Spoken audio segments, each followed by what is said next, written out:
ሰራዊት ኢትዮጵያ ንሓድሽ ብሩኽ ንኽዳሎ ትእዛዝ ተዋሂብዎ። አባቴ ቀይ ባህር የኛ ነበረች፣ አሁንም የኛ ትሆናለች። ምክንያቱም አሜሪካ ኢትዮጵያ አፍደገ ባህር ንምርካብ ኃይል ከይትጥቀማ ጠንቂቃ ግብረ መልሲ ህወሓት ኣብ ቀረባ እዋን ሚኒስትር ጉዳያት ወፃኢ ኢትዮጵያ ተዘጋጅተናል። ጀነራል አበባው ታደሰ የኒትናል ኤርትራ ዘለዋ ስትራቴጂካዊ ቦታ ንአሜሪካ ኣዝዩ ኣገዳሲ ኮይኑ ነው። እግዚአብሔር ከብዛት ጥራት ነው፣ ልብ ነው ዋናው። ማንንም የማይሰማ ነው ኢሳያስ ወርቄ ማንም صمد كويتا صمد قدم انت اذا كنت كم حدش تقرم انت تباسنا نعرق صبغ تسرحنا خان مرق نتزس قرنا تريد سقم قلت خون كاس كم حدا قلصن سلام تازي ناي ويني كي مسلكاتكم ناي بركت بركت بركت بركت بركت بركت ولا سب سلام تاي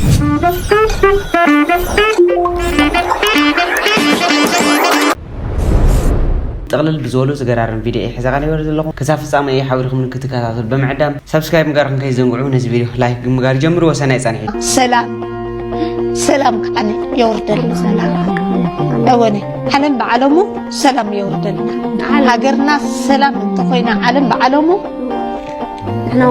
نحنا نقصن من أسي يقصن عديتا نقصن أبوتا تقصن إزقابير أملاق بعلمو محرة وردل سكيب مجمرة كم ريون خوون دما مكلاك يا إثيوبيا زبالي لن 4 كيلو زحلي ورديا جن الله وردتني زخونا ناي أبي أحمد الله قالوا لا خانوت قالوا لا ما تعبيتي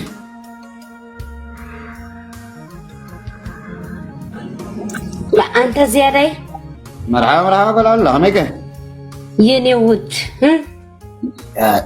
لا ولا لا عباي سبيع سلام مجمرة كمسجنا كان دي متي قبل بيت مسجد خزل العالم نرقص هاي عشاق كرقص زرق زنا كخرق حني زتدست كاي دستا كدستنك نبريت سلالي I love you so much دمت زخون خنا مجمرة أنت لبا أنت سرحقية دمت زخون خنا سعود عرز لنا دمت زخون كنا حواتي لوني كدمت زخون خنا حاوكم ليه خباكم ولا أنا خباكم تاي فرال خباكم ليه تقول حاوكم ليه أنت زيادة زي العالم بركي خصنا عيني ما تبقيتنا حلفاء بس تدخلي واحد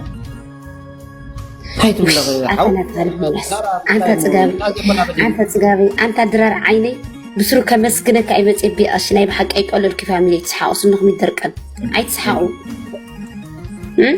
هذا تزخون أنا سعود زلنا وزي ما تنفسس إنا أنا كنت بفسس قبابك أخذ تنفيس كارلي برازري عدمنت عنا نحوك عمر عخاي ساعة عني أولا خلوا الخيو وديك على الجوي بورو لولد كاي ولاد نادي تقرأي مرقة أبزري خيخون ولادي تبي أشي آمين I love you so much حبيني دحر حجب أخذ متأني أيدر بأشني بحقي زم قول عزيم وطيوم تاريخ مالتي بسرو أولبهم كمزقل كايا شبالا زم خاطي زم وطيوم تاريخ آمين كوتيم قرار لحقتي كوتيم ولا بزوح كمان هجرة دحان كمان ولا تخصات ولا BBC قالوا تزاربات لهم الله ولا دحان الحجرة خمزي ولا تسبون حافل له أبتسفى يمزلوا هجرة ማንንም የማይሰማ ነው ኢሳያስ ወርቄ ማንም ኤርትራን የሚያንበረከክ የለም ዓለም ላይ ኖባዲ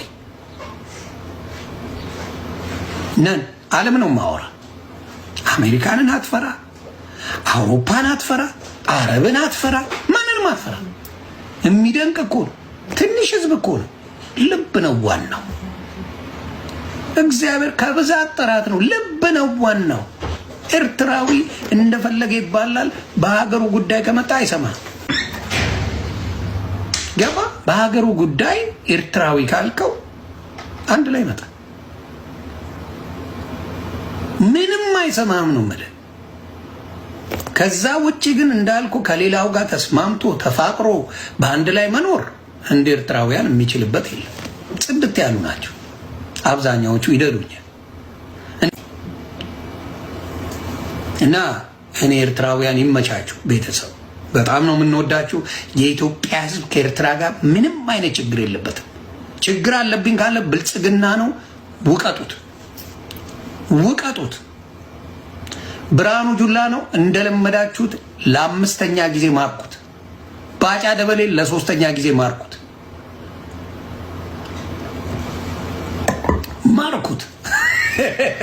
እዛ በሷ አስበጠውጡት ወስዳችሁ ያንን ነው የምለው። ስለዚህ ኤርትራውያን እውነቴን ነው የኢትዮጵያ ሕዝብ ከእናንተ ጋር ማንም የኦሮሞ ልጅ ብትለው የአማራ ልጅ ትግራዋይ እንኳን ቂሙን ራሱ ይቅር ተባብሏል።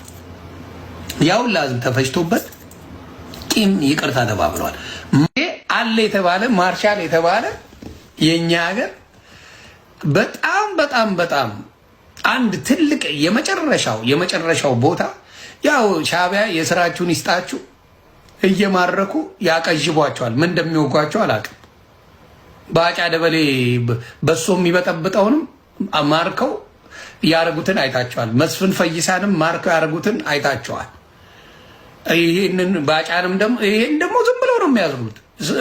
ሻዕቢያ መሰልቸት ማሰር ሰልችቷን ይለቀቀችው በቃ ሰዓት ጉዳይ ትግራይ ሰላማዊ መንገዲ ኢሉዳ ብዝርርብ ይልፍታሕ ብልዝብዩ ልውዳ ኢሉ ለአምን ትግራዋይ ብጣዕሚ ልሕዝነኒ ብጣዕሚ ማለት ኣነ አንጻር ዚ ካብዚ ተቃራኒ እየ ኣነ ኣተሓሳስባይ ኩሉ ብሰላማዊ መንገዲ ልውዳእ ተዝኸውን ለባኽናዮም ዓመታት ልተሳቅናዮም ዓመታት ቀሊ ሓደ ነገር ክነግረኩም ብሰላማዊ መንገዲ ልውዳእ ተዝኸውን ልማንኛውም ማሕበረሰብ ተጠቃሚ ልኸውን ቁጥር ሓደ እቲ ኣብ በረኻ ሓሳረ መከሩ ልርኢ ለሎ ትግራዋይ እቲ ኣብ በረኻ ሓሳረ መከሩ ልበልዕ ለሎ ተጋዳላይ እኳ ደኣስ ትግራይ ኣብዚ ሕዚ ሰዓት ዓይነት መራሒ ትደለላ መስለኩም ዲክታተር ዝኾነ ኣምባገነን ዝኾነ መራሒ ትደለላ ግልፁ ክነግረኩም ኣነ ኣይኮነይ ልፀላዩ لزيقو እውን ቀጥቀጥ ቢል ክመርሕ ለኽጽመ ይኾን እዚ በጭራሽ ጉዳይ ትግራይ በሰላማዊ መንገዲ ክፍታሕ ኢሉ ለአምን ትግራዋይ እንተሃልዩ ናይ መጨረሻ ኣእምሮ ለይውሉ ትግራዋይ ጥራሕ ይኮን ይኽእል ከንቱ ጥራሕ ይኮን ይኽእል ስለዚህ ብደውካ ኣይትሕለም ያጋ ዶክተር አብይ በአሜሪካ መካኝነት ተነጋግሮ ተግባብተዋል አልኩ። ኤርትራ ከሰሞኑ ከአሜሪካ ጋር ተያይዛ የጀመረችውን የውይይትና ሳንክሽን የማንሳት እንቅስቃሴ ለማደናቀፍ አስባችሁ በክፋት የምታወሯት ልትሆን ትችላለች። ይገመቱ ፍቴ ኤርትራኖች ግን ከሰሞኑ አያወሩም። አይመስልኝ ዋስትና ያገኙ ይመስለኝ። መከላከያ ሄደ ሲባሉ አልደነገጡ። መከላከያ እዛ ልጅም ሄደው ሱዳን ነው እና ለነ ባሌማ ቱልቱላችሁ ምን ለምንድን ነው ብዬ ስል እናንተ ማሰብ ያለባችሁ ኤርትራ ሳይሆን ሱዳን ማለቱ ነው አይደለም። ሱዳን እኮ ራስን ትችላለች አሉ። ኧረ ተው ሱዳን ሀገር ራሱ ሀገር አልሆነችም። አወሩ አሁን ዝምድናቸው ከኤርትራነት ይልቅ ከኤርትራ ይልቅ ጽምዶ ወይስ አልቡርሃኑ ማየት አለባችሁ። ትላንትና እዛ ድሮን ስልኮ እዚህ ጀት ልኮ ማነ ብሎ ቆል እናንተም በድምጽ እነሱም በቦምብ ስማ ለወያኔ ቦምብ ማነው ድምጽ ለአልቡርሃን ቦምብ ጀትና ድሮን ስንላከለት የኤርትራውን ጉዳይ ጫን ብዬ አላወራሁት። ለምን አሜሪካ ጋር ድርድር ከጀመሩ ወዲህ ጫን ብዬ አላወራሁት ለምንድነው? ሻዕቢያዎቹ አኩርፎ አይጨርሱ ምን አንዳንድ ተከፋዮች እንደሚል እኔ ምንድነው አብይ አህመድ ነው ከአሜሪካ ጋር እንዲደራደሩ እድል የፈጠረላቸው አልኩ አይደል? እኛ የራሳችንን ጥቅም ልናስከብር የተዳደሩ እንጂ ስዩም አንተ እንዳልከው አይደለም አይነት ነገር ተናገረ። የማነጽ ሆዩ አልኩ ብልጽግና ሳትሰድ ብለን የምላሽ መስጠት ከጀመርክ የነገር ጀምረሃል ብዬ ላሻል። ትላንትና ድንገት ወልስ ላይ ጆርናል እቺ ዘገባ ወጣ ቆይተላል። አለፈው ነው ትላንትና ሮይተርስ ምን ብሎ አሜሪካ ሳንክሽኑ ልታነሳላት ነው። ትላንት ደግሞ ረጅም ዘገባ አቀረበ። ሮይተር ማን ዋቢ አድርገው ወልስ ላይ ጆርናል ባለፈው አቀረበው። ካልጠፋ ቀን ትላንትና ለምን አቀረቡ? እነዚህ ታዋቂ ዩኤስ ቱ ሊቭ ኤርትራ ሳንክሽን ሬሲቴንሽን ብላ ምንድነው አላማ?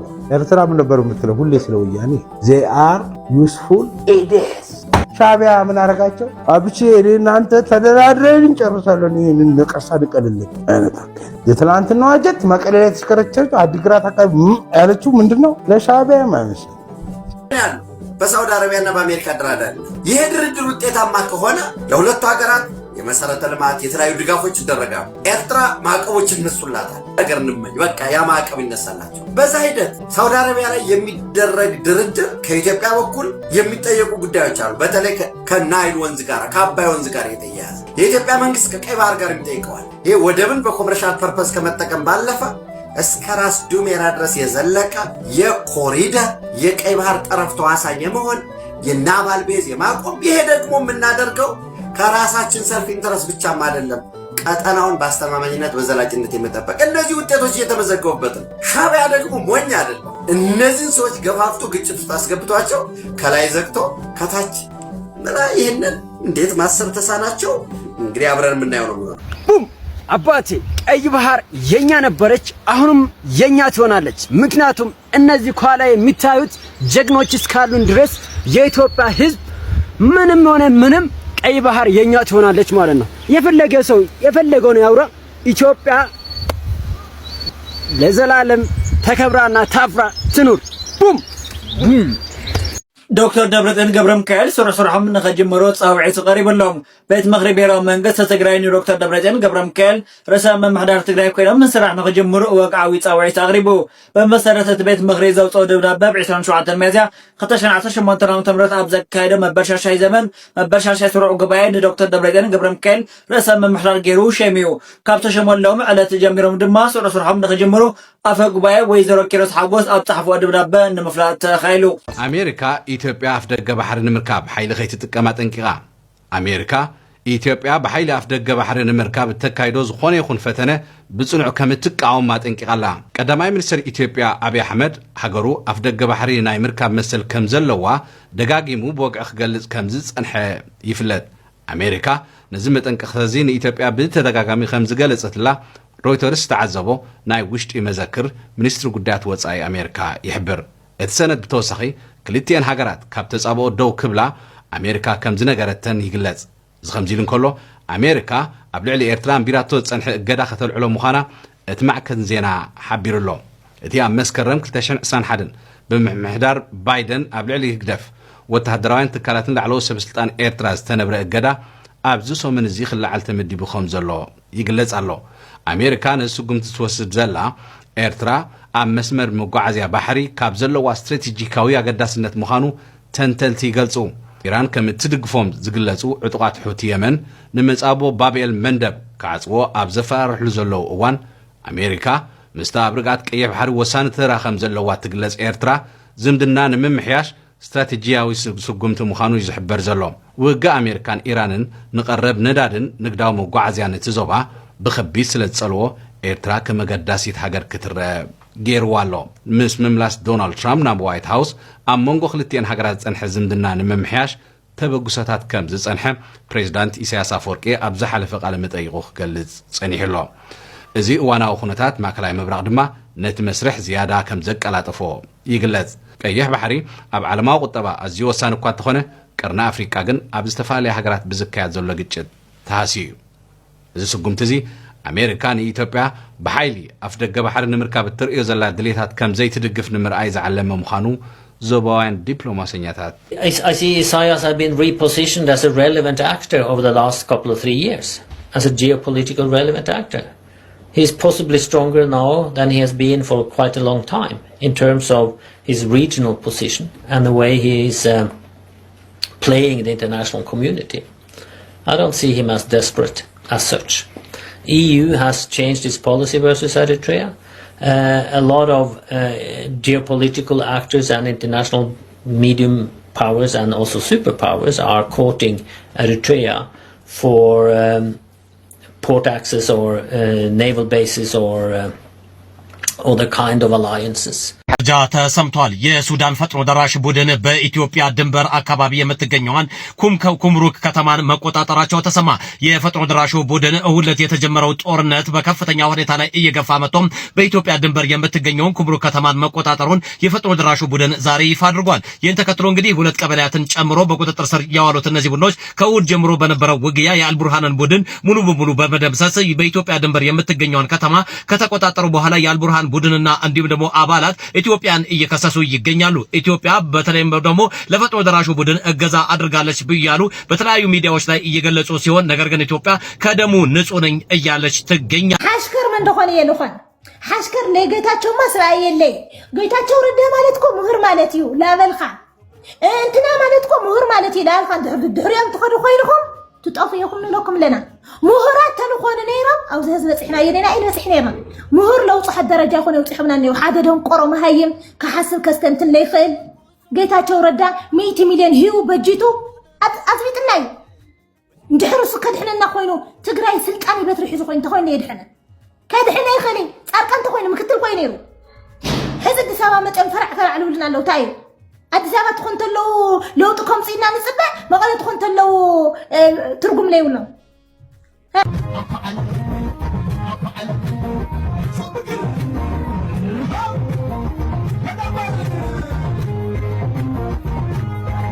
ሰራዊት ኢትዮጵያ ንሓድሽ ልኡኽ ንኽዳሎ ትእዛዝ ተዋሂብዎም ካብ ውሽጢ ይኹን ካብ ደገን ዝመጽእ ዝኾነ ይኹን ኩናት ድልዋት ኢና ክብል ጀነራል አበባው ታደሰ ኣብ ቅድመ ግንባር ተረኺቡ ፈኪሩ ምክትል ኢታማዦር ሹም ሰራዊት ኢትዮጵያ ጀነራል አበባው ታደሰ ኣብ እዚ ሰሜን ምዕራብ ተረኺቡ ካብ ፊልድ ማርሻል ብርሃኑ ጁላ ናብ ሰራዊት ዝተለኣኸ ብዛዕባ ዝወሎ መልእኽቲ መሓላሊፉ ኣብ መንጎ መንግስቲ ፌደራልን ሕወሓትን ዘሎ ወጥሪ ኣብ ዝዓሰለሉ ኣብዚ ሕዚ እዋን ጀነራል አበባው ታደሰ ናብቲ ካብ ትግራይ ብምውፃእ ኣብ ክልል ኣምሓራ ከባቢ ጎንደር ንክሰፍር ዝተገበረን ሽሙ ካብ እዚ ሰሜን ናብ እዚ ሰሜናዊ ምዕራብ ዝተቀየረን እዚ ተረኺቡ ፈኸራ ክስምዕ ዝወዓለ ኮይኑ ኣብቲ እዚ ዝርከባ ኣሃዱታት ኣብ ወተሃደራዊ ኣካላውን ስነ ኣእምሮውን ዘለዎን ድልውነት እውን ተዘዋዊሩ ተዓዝዩ ተባሂሉ ከምኡ እውን ነዚ ስዕብ መልእኽቲ ኣመሓላሊፉ እቲ እዚ ኣብ ዝኾነ ካብ ታሪኻውን ጸላእትና ወይ ባንዳታት ዝመጽእ መጥቃዕቲ ክከላኸል ኣብ ዝኽእለሉ ደረጃ ድልውነት እዩ ዘሎ ኢሉ ጀነራል አበባው እቶም ባንዳታትን ታሪኻዊ ጸላእትን ዝበሎም ጉጅለታት ሽሙ እኳ እንተዘይጠቐሰም እቲ ቅድሚ ሕዚ ብጀነራላት እቲ ስርዓት ባንዳታት ተባሂሎም ዝፅውዑ ጥቃት ሓይሊ ፋኖን ሕወሓትን